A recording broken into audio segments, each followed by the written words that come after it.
Ce matin-là, dans les Yvelines, à l'ouest de Paris, la brigade motorisée de Ben est en alerte. Ah ouais? Eric, ce maréchal des logis-chefs de 31 ans, monte un contrôle routier pour intercepter les fous de vitesse. C'est toi qui as chargé le matos à vitesse ce matin? Non. Il s'est dit que c'est chargé, c'est Claude. Ils ont mis dans la C4. Une grosse opération des motards de la gendarmerie sous les ordres de Cédric, le patron. Donc Sophie, tu prendras les jumelles et c'est toi qui nous indiqueras les vitesses, les excès de vitesse des véhicules sur la RN12. La RN12, la route de tous les excès, aux portes de la capitale. Cette nationale est l'une des plus fréquentées de France. Ici, 40 000 voitures passent chaque jour. Une deux voies limitée à 110 km/h, mais que beaucoup confondent avec un circuit de Formule 1. 142.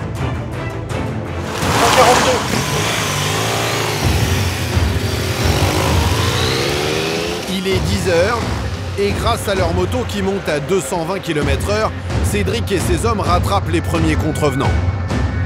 Souvent, dans ce coin chic de la banlieue parisienne, ce sont des propriétaires de puissants 4x4. Monsieur, bonjour. Bonjour. Gendarmerie nationale, vous me présentez votre permis de conduire, s'il vous plaît, et la carte grise du véhicule. Parmi les premiers interpellés, ce retraité au pied un peu trop lourd. Je suis pas d'accord sur le kilométrage, c'est tout. Bon. Vous contestez la vitesse? Oui, On conteste surtout leur présence. C'est-à-dire, madame, pourquoi? Parce qu'ils les emmerdent. vous voyez, j'ai 73 ans, j'ai jamais eu un seul accident. J'ai toujours eu des gros véhicules.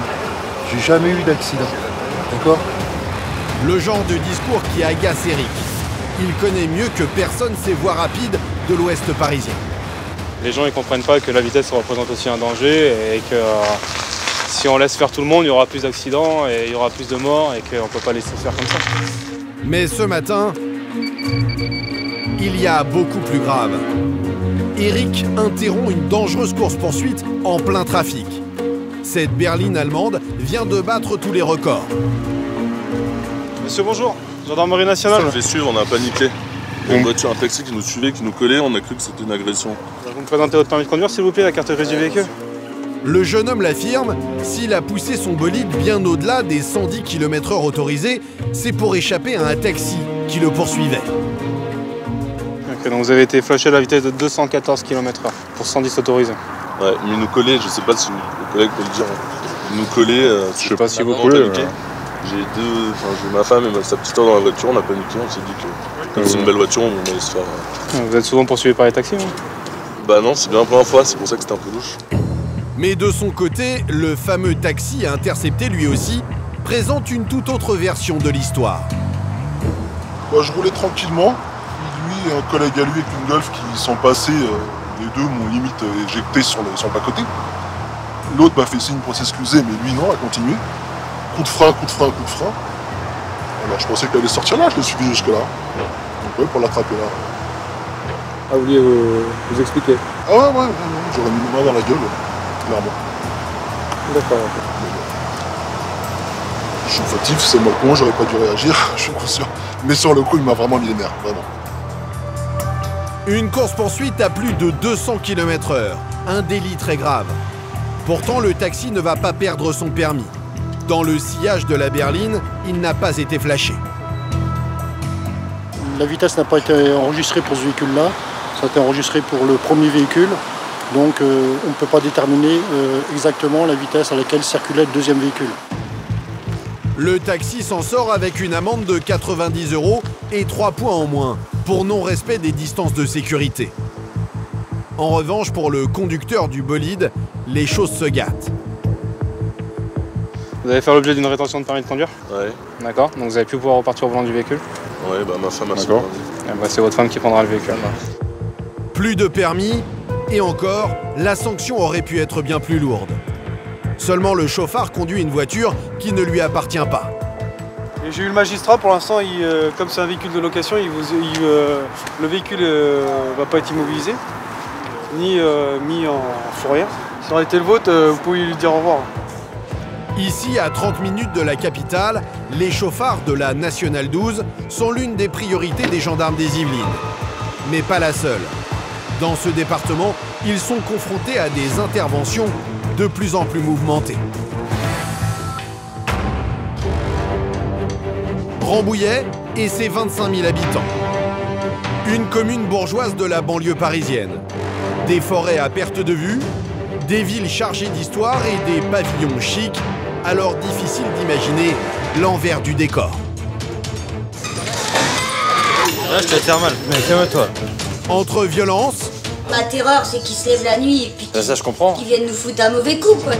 Alcool... Votre dépistage est positif? A priori, pas qu'un petit peu. Et fou du volant.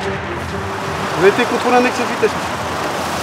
À 162 km/h. Pas de quoi chômer pour les 170 gendarmes de la compagnie de Rambouillet. Ouvrez, gendarmerie, dépêchez-vous. Ouvre la porte, on la défonce. Descends, descends, on te fait descendre. Dans cette région, au quartier très huppé, les gendarmes doivent aussi lutter contre un fléau, les cambriolages. On en compte en moyenne un toutes les 2 heures. Pour les contrer, une unité de choc, le PSIG. Bravo. Allez, ouvrez, madame. Ouvrez, gendarmerie. Vite, vite. Des gendarmes rompus aux interventions musclées. Comme Damien, 34 ans, qui traque sans relâche ses délinquants. Trace de fouille. C'est bon, c'est clair, allez.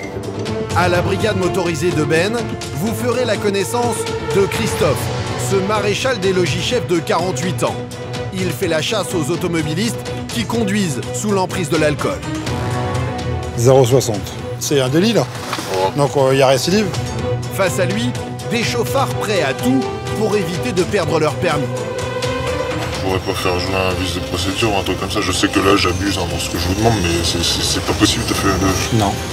Plongé à 100 à l'heure dans le quotidien de la compagnie de Rambouillet.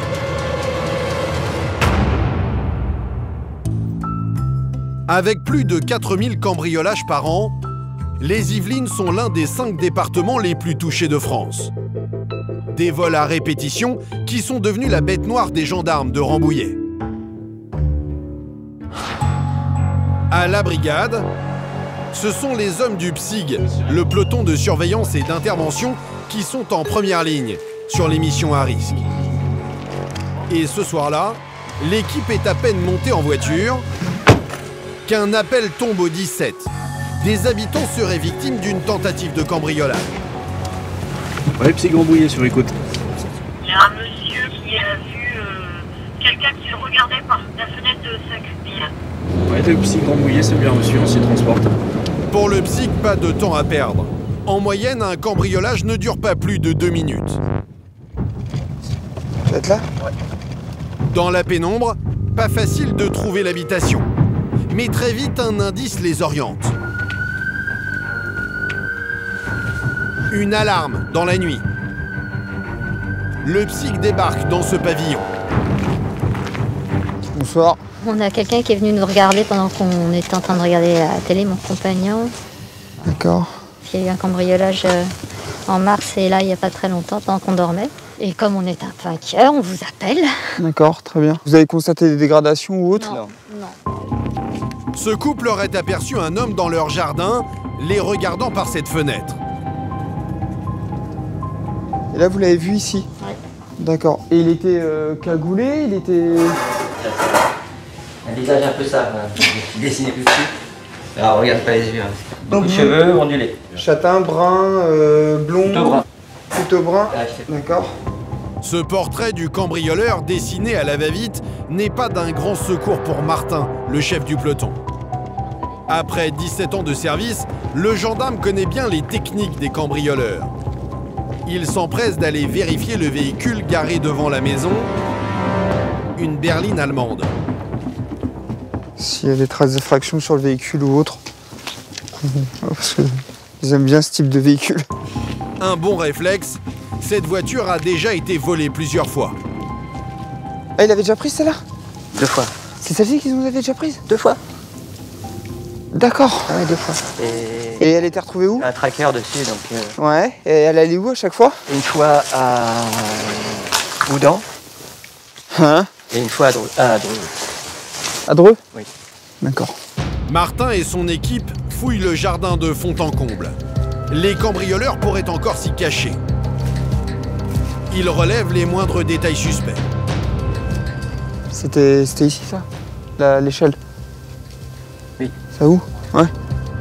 Finalement, les recherches ne donneront rien. Les malfrats ont déjà déguerpi. Cependant, le couple devra rester sur ses gardes. Ouais, n'hésitez pas, vous nous appelez et on vient et voilà. Merci d'être passé. Ah bah c'est normal, c'est normal. Au revoir. Les gendarmes sont vite intervenus. Cette fois-ci, rien n'a été volé. Martin et ses hommes reprennent leur traque. Car les cambriolages ou les vols de voitures empoisonnent la vie des habitants. Il faut dire qu'ici, les pavillons cossus ne manquent pas. Un terrain de chasse idéal pour les cambrioleurs.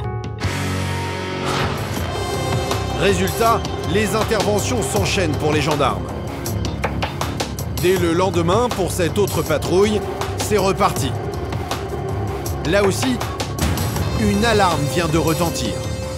Alors on est sur place sur le déclenchement d'alarme à Cérémie-Honoré. C'est une tentative de cambriolage. Il est 18h. Des voisins ont signalé une intrusion dans ce pavillon vide. Le psych débarque, arme au poing. Et très vite, la piste se confirme. Trace de fouille.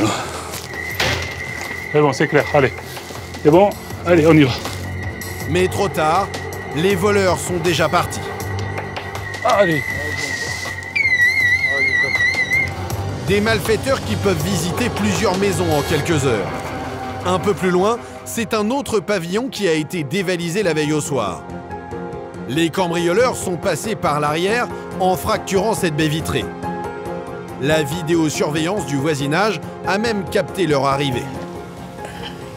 Ils sont là, ils se dirigent vers la maison. Mais le portail était ouvert? Non, il était fermé. Ils sont passés par-dessus. Après, il reste bien une minute devant, donc oui, ils sont pas restés longtemps dans l'habitation. Des effractions qui s'enchaînent à un rythme effréné. Une douzaine par jour en moyenne dans le département. Mais la ténacité du PSIG finit souvent par payer. Quelques jours plus tard, au petit matin, Sylvain, 37 ans, prend son service. Avec 12 ans d'expérience, ce maréchal des logis-chefs est l'un des piliers du PSIG. Petit café après on fait le briefing. Allez, marche. Il est 5h du matin. On commence la journée par un bon café. La brigade s'est levée aux aurores. Sylvain et ses camarades se préparent à interpeller des cambrioleurs présumés. 2 jeunes soupçonnés d'avoir volé des motos dans un pavillon. Il y a eu un vol de moto effectué en décembre 2018. Suite à l'enquête, ils arrivent à identifier 2 voire 3 auteurs. Donc aujourd'hui, on va chercher 2 d'entre eux, le 3e est convoqué. Une mission à risque. Les suspects sont déjà bien connus de la justice. Nous, ce qu'on a relevé, une conduite malgré suspension, une conduite sous stup, détention de stup et violence sur conjoint ITT inférieure à 8 jours. Les suspects pourraient être violents. Sylvain espère les cueillir au saut du lit. Direction, une commune près de Rambouillet.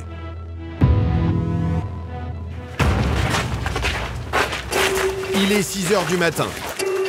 À l'aide d'une échelle, Sylvain franchit la clôture de la maison du premier suspect. L'opération est lancée.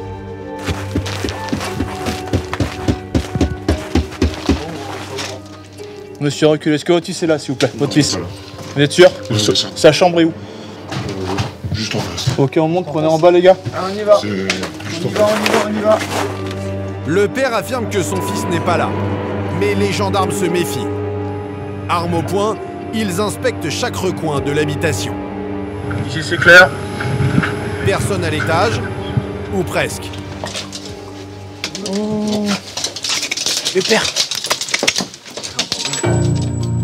Mais alors où se trouve le suspect? L'équipe du PSIG se renseigne auprès de ce père, visiblement débordé par les dérapages de son fils. sait pas trop, on s'est fâché. Ouais, non, franchement, on s'est fâché. Donc, il y en a marre, c'est que. Il dit qu'il flotte chez des potes et tout ça, mais on sait pas. Franchement, on s'est fâché. Ça fait 2 ans que ça dure, qu'on en aura tué, et voilà. C'était quand la dernière fois que vous l'avez vu? Ça fait un mois, un peu plus d'un mois. Je crois qu'on l'a vu. Aucune trace du premier suspect, mais pour le PSIG, pas question de baisser les bras. Sylvain garde espoir d'interpeller le deuxième cambrioleur présumé. Personne au domicile du premier objectif. Donc on va se transporter au deuxième objectif en espérant avoir plus de chance. Ouais. Les gendarmes se remettent en route. Alors au deuxième domicile, auront-ils plus de réussite?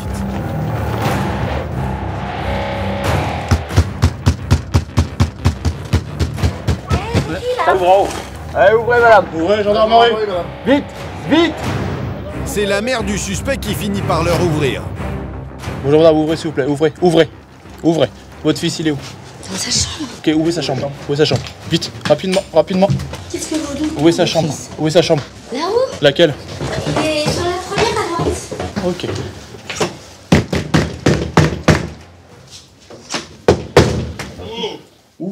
Ouvrez, gendarmerie, dépêchez-vous. Ouvre la porte, on la défonce.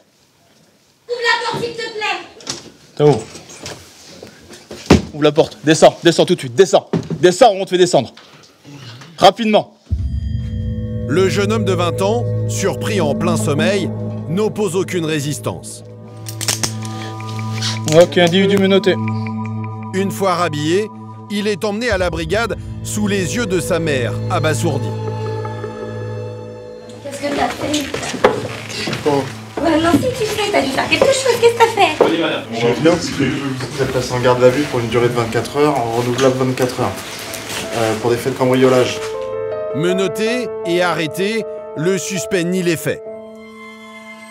Ça fait quoi, là? Je sais pas. Mais si, t'as dû... Si. T'es fier d'avoir ça dans tes mains, là? Sérieux, je vais me rendre malade, moi. S'il est reconnu coupable de ce vol de moto, le jeune homme risque jusqu'à 3 ans de prison et 45 000 € d'amende. Les gendarmes en informent sa mère, qui n'est qu'à moitié surprise. Là, ce qui lui est reproché, c'est un cambriolage qu'il y a eu à Ably, pas très loin d'ici. C'est pas l'histoire de la moto. Et vous avez des éléments, je suppose. Si on est venu, on ne vient pas pour rien. Des mères de famille souvent dépitées, pour qui les gendarmes sont parfois une oreille attentive. Je me dis que mon fils, voilà quoi. Je l'éduque au mieux possible et puis il fait de la merde. Voilà. Bon, après, c'est pas un mauvais bout. Ah non, justement, c'est ça c'est qu'il est pas mauvais, mais c'est qu'il est tellement influençable. Donc, comme je vous disais, il a toujours été comme ça, très influençable, et il va toujours vers le, je sais pas, vers le mauvais. On espère que ça sera la piqûre de rappel. J'espère. De quoi réconforter un peu cette mère désabusée. Le jeune homme est placé en garde à vue pour une durée de 24 heures. Dans quelques semaines, il comparaîtra devant la justice.